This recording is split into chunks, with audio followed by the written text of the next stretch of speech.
Здравейте! Днес ще си плетем бандана. Вие сте с плетениките на Дани и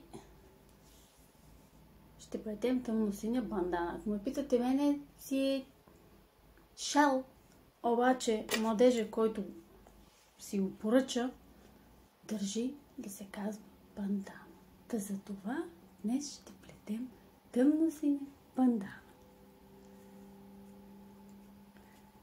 Сега ще започна с 40 бримки,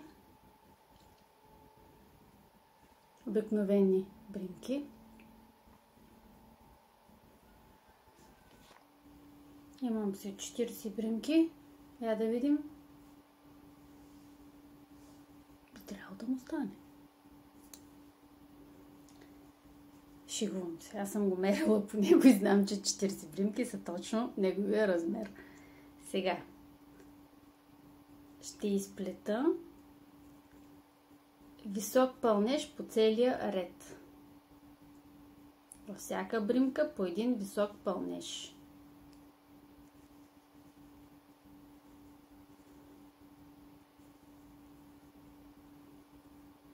Ето така ще се получи.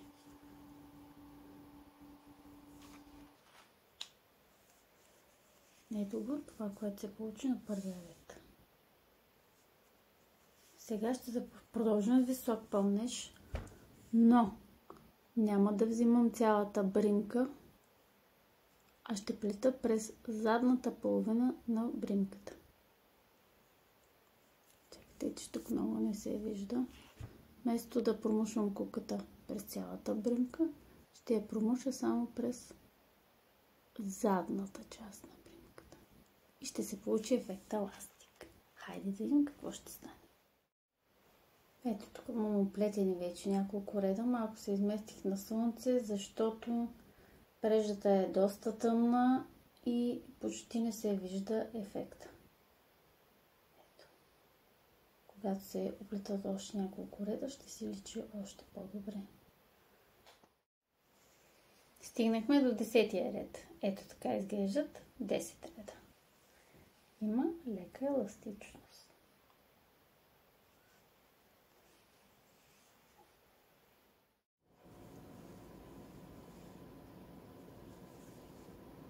Тук сме вече на 20 реда. Още толкова и е готов. И вече сме на 30-тия ред.